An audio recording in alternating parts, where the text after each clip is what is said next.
Hello, Opening Pathways viewers. I am so excited to be with you again today with Rick Tocquigny as my guest. Rick has so many things going on that I'm not even sure I can list them all, but I'm going to try. He's an author, he's a board member, he's on his 11th book. He's not just an author, he's on his 11th book. He has his own podcast, which I've had the honor of being on, and so much more. Rick, welcome to Opening Pathways. It's great to be with you, Tom, and you were fantastic on our truly significant podcast the other day. So well done, sir. Thank you so much. And I'm thrilled that you're on mine today. And I'd love for you to tell the viewers a bit about yourself and why it is you're doing all you're doing today. Well, thank you for that. By the numbers, I have been blessed to know my best friend, Carla, from Texas A&M for now 50 years, been married for 46.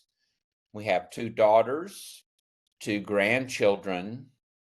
Um, and when I look back on what really matters, it's always about family and friends and faith and podcasts, which are now over 4,000 that we've done, are almost like the through line to the past and the present and the future.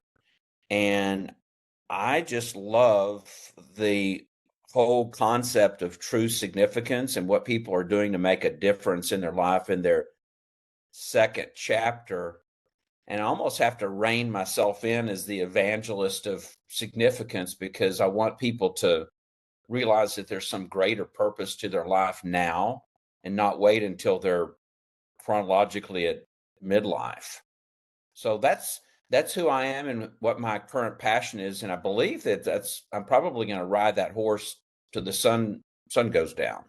So, 4,000 podcasts, and I want to know when you knew that this was your path, that this was what you were going to do. What happened? What was the occurrence that said, this is what I'm meant to do right now?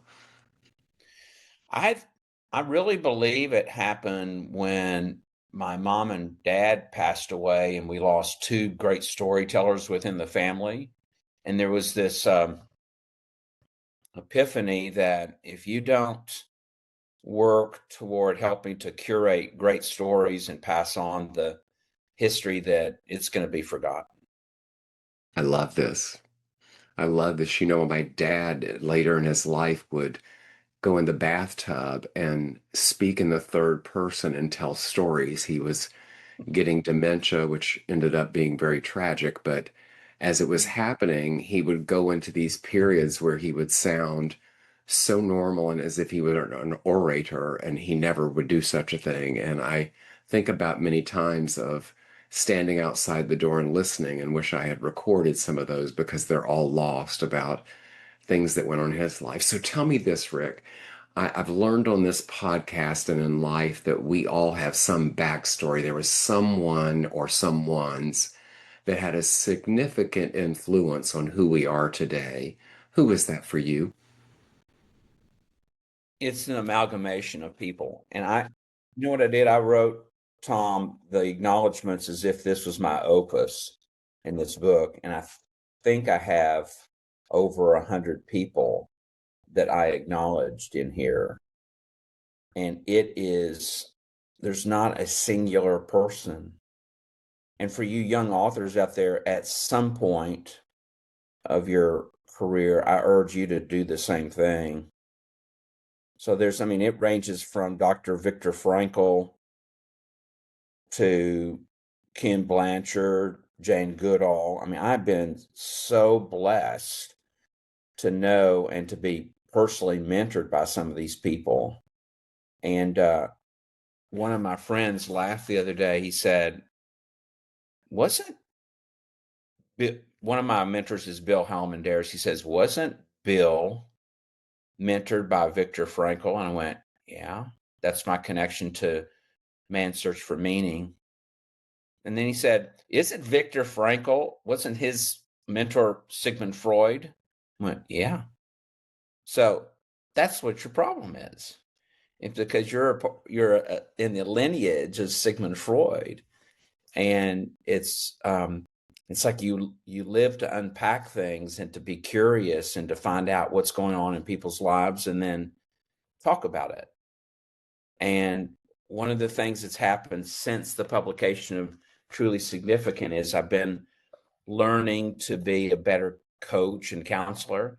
And the epiphany, Tom, was don't try to fix people, don't Yes. preach to people, and don't teach people. Just talk and listen. Listening is such an art, and so many people that I work with listen as they're thinking of how they are going to respond versus really listening to what's being said and trust how they will respond. And the thing that I know is true is the person you're listening to knows when you're doing it. And it creates a dissonance, I think, in the conversation or the interaction or whatever's happening. I love this idea of writing down all the people that have influenced one's life.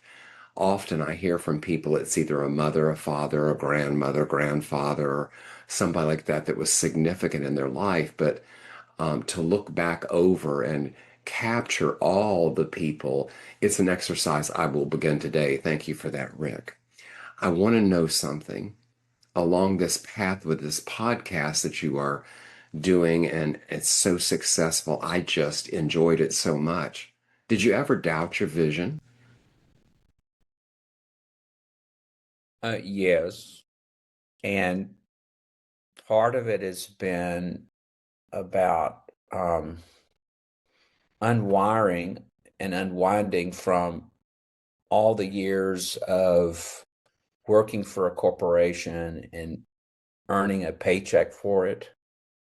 And there's something that comes every 2 weeks in the bank account.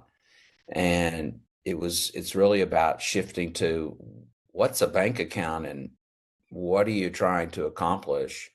And I think I was so obsessed with monetizing it because I've been at this for 16 years and I've seen other people go from nothing to being in that 1% of podcasters and making tons of money.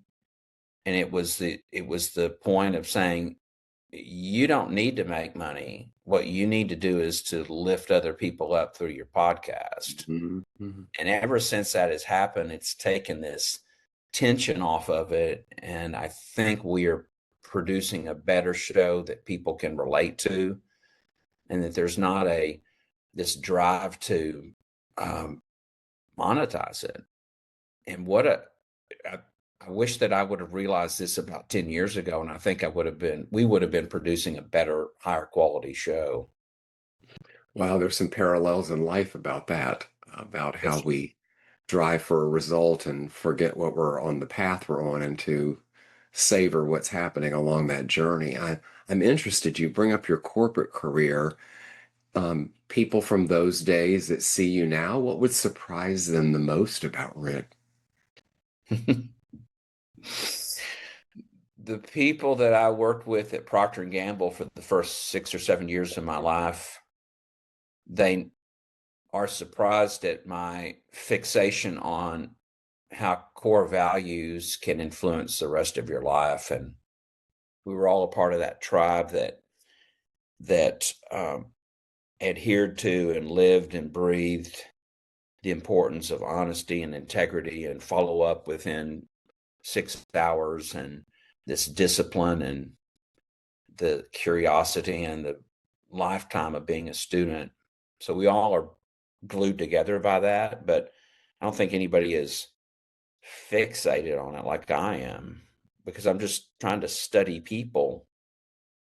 And every time, Tom, I speak to somebody from Procter and Gamble, they're just a mere image of me and the 35,000 other alumni that all went through the same program, and they're all the same good people, good citizens, patriotic, driven. idea people. So that I think that's the answer. I love it. I love this. Yes. So tell me this, when you started this podcast in the early days, what did you learn about trust? There was trust of technology, which I had none, and I still am kind of how's that work? Because it was almost like two lemonade cans in a string between the two. Um, then the other part was trusting the guest, and then putting the most trust in the audience, because we learned that the audience is the hero. I'm just the vehicle to ask questions and to get the curate a good story. Yes, yes. Yes, technology is an interesting animal. About the time you think you've got a hold of it, you realize you're a little behind. That's right. You know, it's an interesting thing. So tell me this. Um, I'm going to suspect there were a few risky decisions along the way. Tell me about one and what gave you the courage to act on it. Um, there we run a publishing division, and it's Graceful Years greeting cards. And if anybody wants to visit our site, it's gracefully-years.com. And I always am watching for significant birthdays that come up. And something told me that I should contact Rosemary, who was a favorite star of ours on the Dick Van Dyke Show, and she was celebrating her 87th birthday. And I went, what the heck? What's the worst thing she's going to say? No. So I got her on a dial phone, her dial phone, and she said, absolutely, I want to do this, but I'm terrible at technology. And so instead of just getting her on to talk about herself, my brain went into the next gear of, why don't you get Carl Reiner on and Peter Marshall? And the end result was one of the most fun conversations, but it was the geriatric ward, because they were all colliding into each other. Carl Reiner was going 90 miles an hour down the freeway in his convertible on a cell phone. Peter Marshall was at home, and then Rosemary was cussing on the phone, going, "Damn this rotary phone!" So it was. But if you the moral of the story is, if you have an idea, you need to act on it and let the chips fall where they may, and you'll be surprised at the notable people that you can talk with, because they're just people. Love this. Love this. And I remember Rose Marie, which is dating myself a bit, and she had the bow in her hair, if I remember. That's right, And which is in the Smithsonian. my mother wore a little bow in her hair when I was a kid that I remember. So I'm sure that must have been from there, obviously. So it's a what a memory you just gave me. Thank you. Um, Side story on that, though, Tom, if anybody ever cares to listen to that show or study her, she was the first, maybe first and only child singer to sing to 5 living presidents at the White House. did not know. She was discovered at 4 years old in New York at a talent show, and she was the first female singer in Las Vegas, when it was just a whisper of a place in the desert, singing with the Xavier Cugat Band. So Amazing. it's cool when you can, as a podcaster, if you ask the right questions, you can get some really great stories Oh, out. you learned some great things, right? You learned some great things. And so I'm going to ask you one. Tell me, how does Rick decide when to pivot or push through? It depends on how interesting the risk is. And as much as I think that we have this really great show and there's alignment with it and we know what we're talking about, if you think of life or podcasts as a table of contents. It's like, what are you missing? What do you so you write your TOC and you go, okay, well, this is my blueprint. And then you go, and then about 11th hour into the book, you go, man, I'm missing something. And so here's an example. We were going to press on this book, and I had interviewed Dr. Gary Chapman, who developed the five love languages. And I'm meeting with a friend of mine, Brian Brunson, and I told him about the chapter, and he goes, "Man, you're missing it." Judson Swihart in California in 1977, through 20 years of clinical psychology, came up with the 8 love languages. So, Dr. Gary Chapman, you're a friend of mine, but I dropped you like a hot potato. And I pivoted because I want to know what the real deal was. I love this. And Tom, to this day, Carla disputes the 8 because one of the 8 is, as a couple, is being on the same side, being on the same team. I think that nails it. That's one of the, Mhm. I would have been missing that in there. So I think that's of significance. So listen to the little voices in your head, people. And if you follow your instincts sometimes, and it may lead you down the right path. Yes, good wisdom here today. So let me ask you this. I know for me, some of my biggest mistakes led me to my biggest success. Did you ever have a mistake that led you to a big success? Yeah, I did. It was leaving PepsiCo's Frito-Lay division and being cast away because of a change in the organization. And I thought so highly of myself. And it's like, you're so good. You're building the highest market share in the nation. Da, da, da, da, da. Sing your own praises. Break your arm patting yourself on the back. And that being cast out was um, personally disappointing because I had left Procter to go to PepsiCo. But it led to us getting to live in New England, um, and working for uh, Colombo Yogurt. But our daughters got to grow up in Londonderry, New Hampshire, and walk the very path that Robert Frost walked when he wrote "The Two Paths Diverged in the Woods." And to this day, both daughters point to New England as the singular greatest time in their life. Wow. And I do too. It was it was just one of those idyllic lives to live in a neighborhood with 32 other kids on the cul-de-sac. So um, don't blow up yourself and puff up yourself so much, and consider along your career paths that mistakes are going to be made. You may be cut, but what's on the other side of the road? Yes. Yeah, I call these along with a major health challenge, the death of a loved one, the loss of a relationship, even the loss of a pet. I call them something called terrible gifts. And they are Mm. the things that happen in our lives that seem at the moment that are absolutely terrible. We think we would have never chosen them. They might even shake us to our core. But it may be a month, a year, or even 10 years, and we look back and there was a gift from them.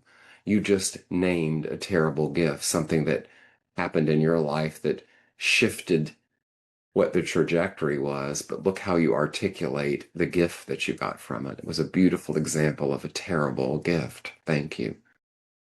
Of course. That picture on the wall of the birds flying over the fence from your brother, what happened to your brother? My brother died here in San Francisco in 1985 of AIDS. He was one of the first people, in fact, when he went in the hospital, it was not even called AIDS yet, it was called ARC. And in the 10 days he was there, it got defined as AIDS. and it's in my book. The story, it's a whole chapter of that experience of making the most difficult phone call of my life to my parents to tell them not only that their son was gay, but that he was dying of AIDS, and the story that unfolded. And um, he died at a very young age, at 35. And I'm very fortunate that thank you for pointing it out, that I'm able to have part of him with me at times. I spent the last 10 days of his life with him, and was an honor and a gift. In fact, I was with all three of my family members during their dying time and was somewhat of a death doula to them. Thank you for asking that question. All three of those stories are in the book. Um, That bird, though, the bird's flying over the fence now means to me that he's flying to his eternal home and that he's Absolutely.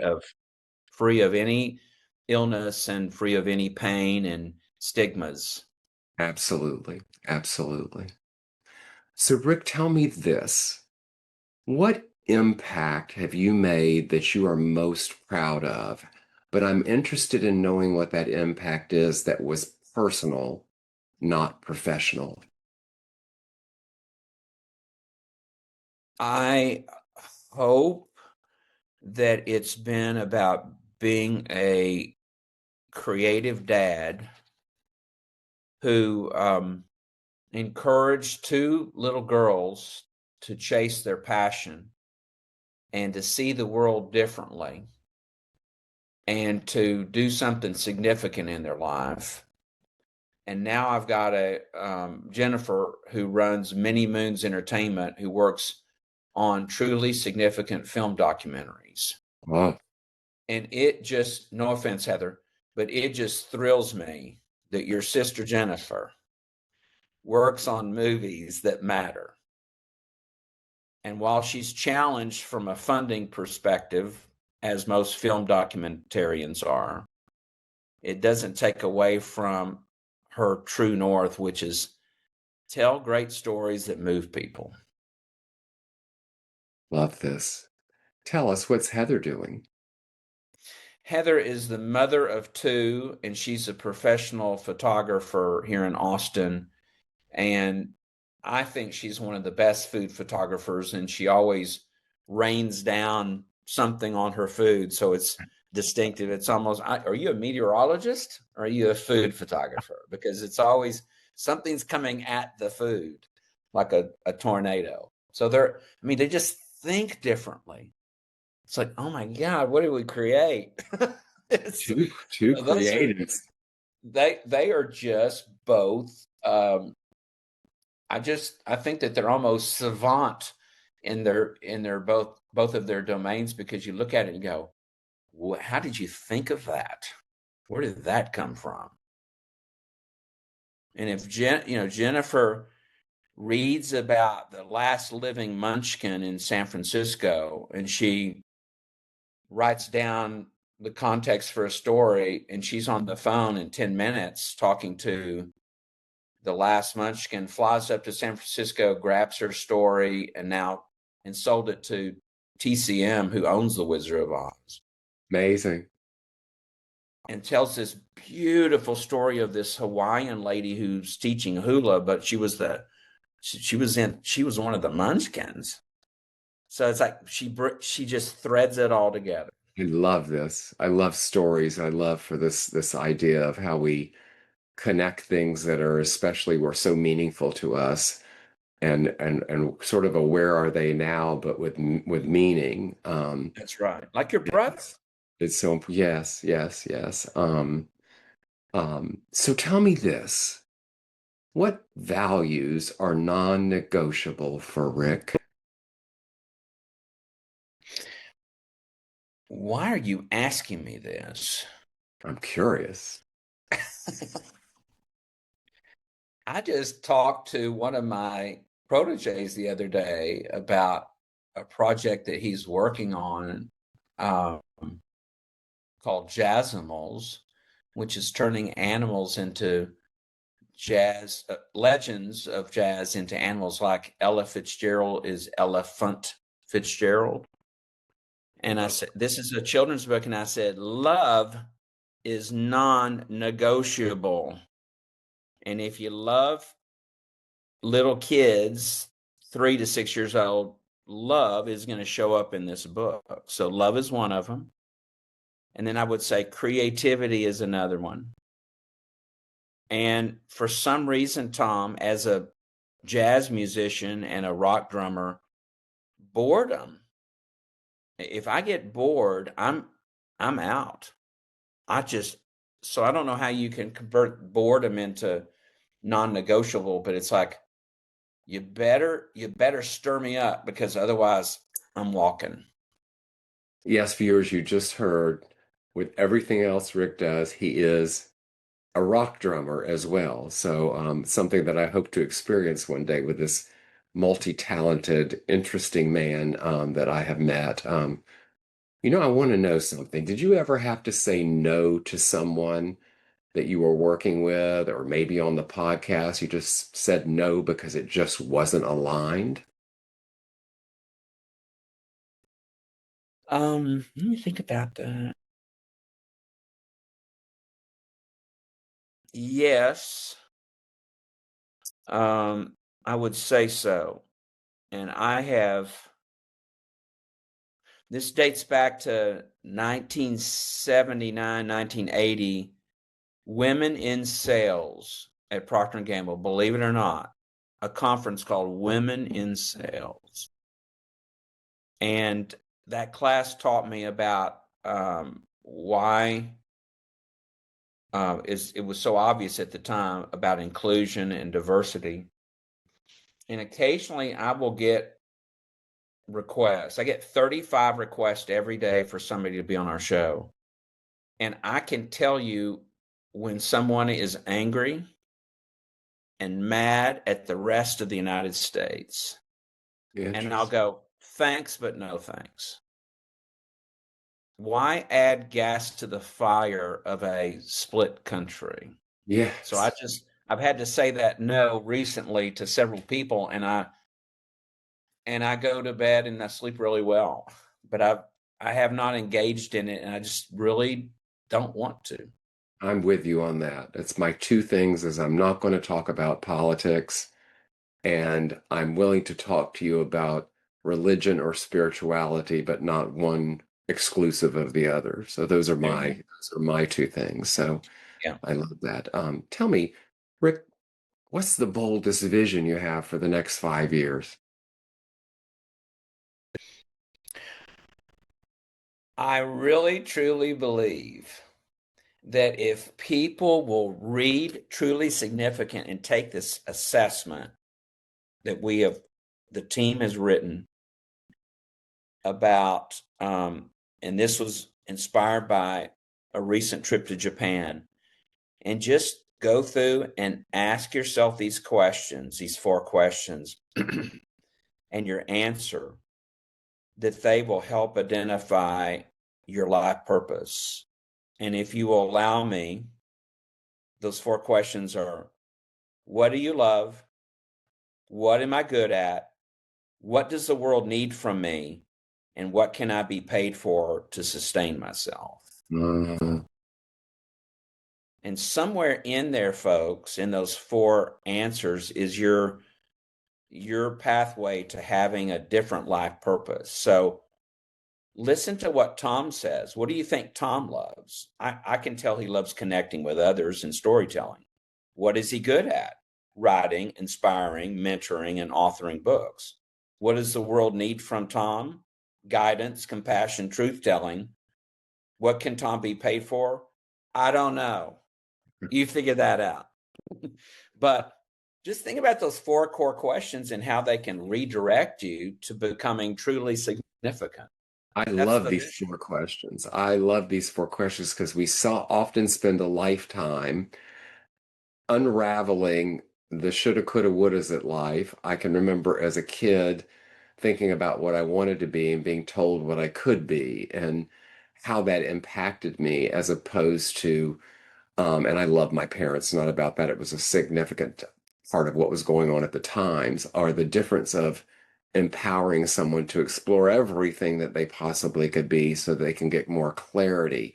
One of my favorite stories, I worked with a woman who was led marketing at MCI back in the day, and she won all these industry awards within the company, without of the company, and she just was this marketing guru. And we were all having a beer after work one day, and we were talking about what we studied, and everybody went around the room, and Kim was last, and so everybody looked at Kim, marketing. You probably have your MBA in marketing, you probably whatever marketing, and she got this big smile on her face and said, "Actually, I've never taken a marketing course in my life. I'm a concert pianist."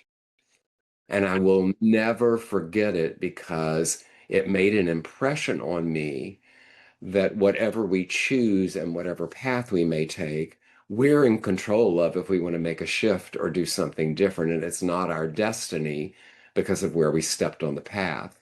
And I'll never forget that story. It was so important in my growth in the early days. I doubt she even knows that, but it was a defining moment for me in a very young career.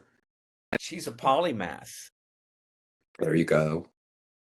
Define that for Just viewers. like Albert Einstein, she goes off and plays piano. He played violin to figure out mathematical solutions. Music is that one of those pathways. I wish that you would do that, Tom, is explore, have polymaths on who have figured things out through music. It's wonderful, wonderful. I know a few musicians I'm going to have to talk to about this question now, so thank you for that. Tell me, Be Rick. picky about that, though, because there's a lot of pretenders out there who call themselves a polymath, and I say, prove it.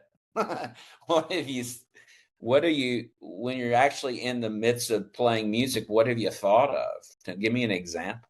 So, anyway, Yeah, yeah, yeah. There's a woman that has been the first violinist at the San Francisco Symphony, and I, for some reason, connected. I think I met she and her husband in a restaurant, and we just had this connection. We'd always smile at each other at performances, and she did it for like 40 years and retired, and then still is there every now and then. And I often thought she would be fascinating to interview to understand what path brought her to that and stayed with that for so many years, and actually what went on in her life outside of it, what went on that supported her, as well as just not only that, but playing this violinist to perfection, right? I love people like that to understand what's behind what appears to be their gift, their passion, because there's always more. that's Speaking of, right. yeah, speaking of that, tell me what is going on today in today's world? What's going on in our culture that lights you up? What are you excited about that's going on in our culture today?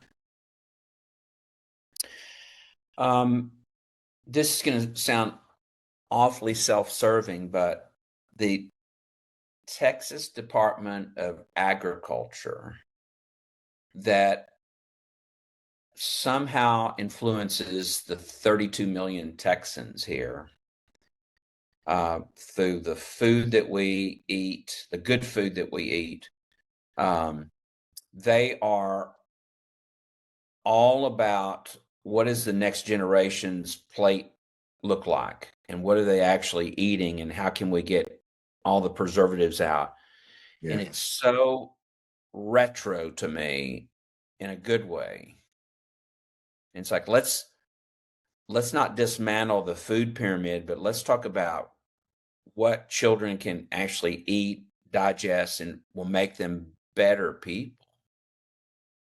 And so that they have stepped right into true significance because they're thinking about, they have a quiet plan that's just taking place, and they're doing that, and then somehow we get connected with them, and we're about to do their truly significant podcast in downtown Austin, and we can take topics like that, and we can basically blow them up and teach people about what's life going to look like after you're long gone, and what really means where can you put your money and your time and talent and resources to play today to affect the next generation. So it's like if you can Yes. start if you can start changing ecosystems like a state government to think this way, then hey, maybe this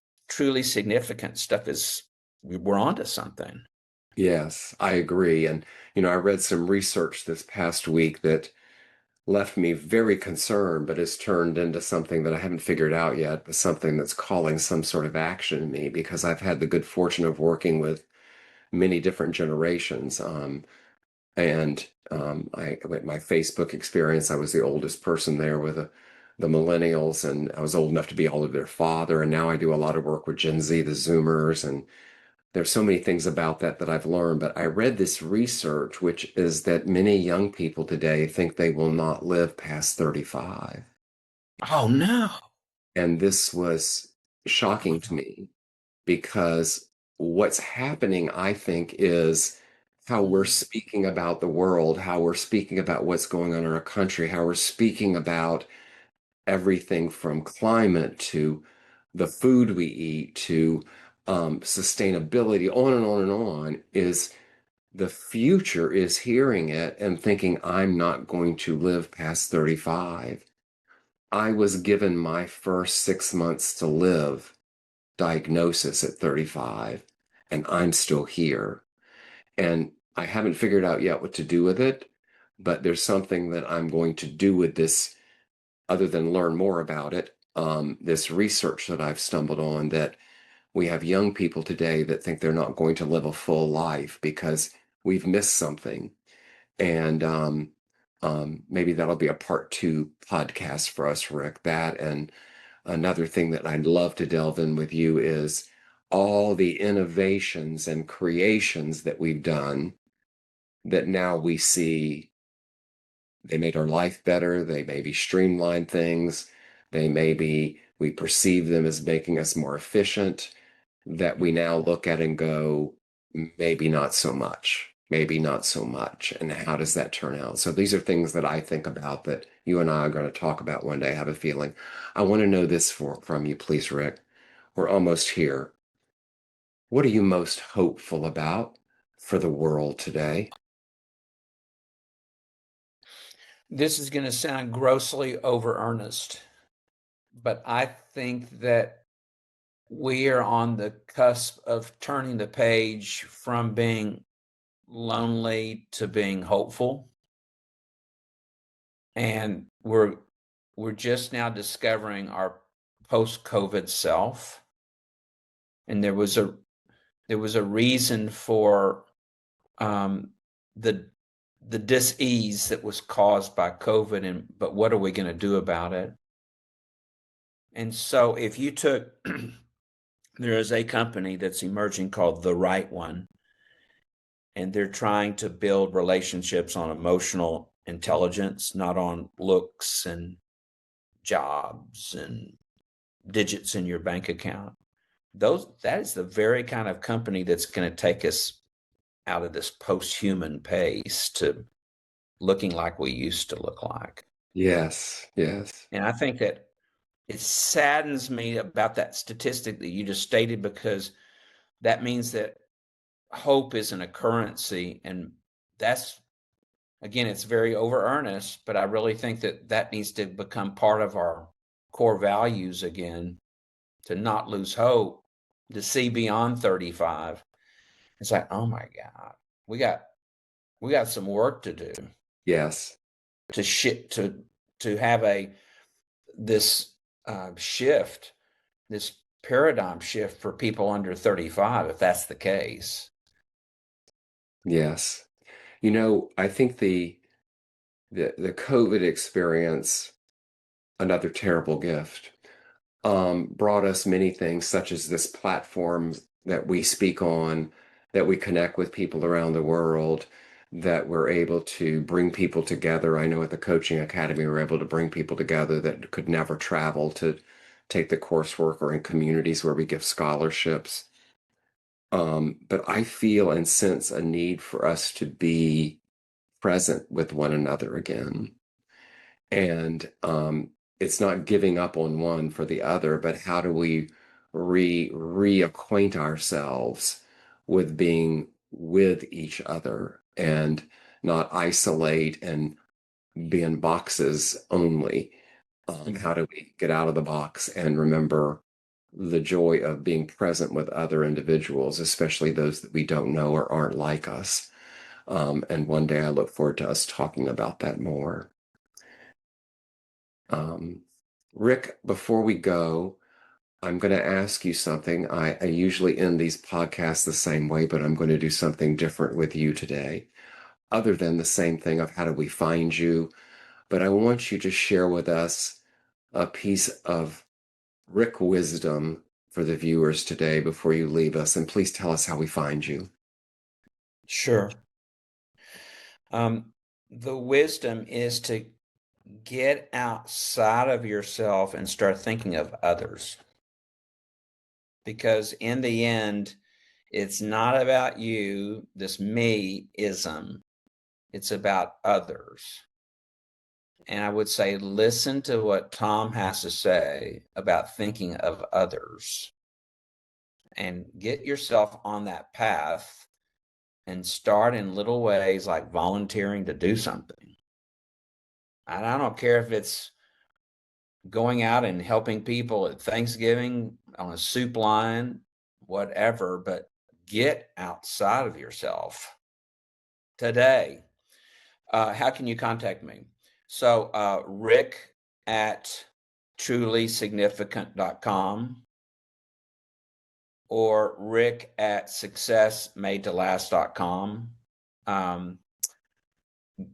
Go buy the book, Truly Significant, and you can go to trulysignificant.com to do that. There's a QR code on there and you can get it at a discount.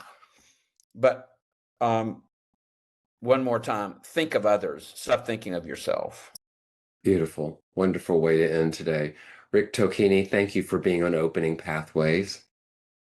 Let's do it again. Let's have a conversation about the 35 years and under and what are we doing about it? I'm ready when you are. Okay, great. Thank you, Thanks, Rick. Tom. Yes, and to my viewers, this is Opening Pathways with Tom Lenoble, and I'll see you next time.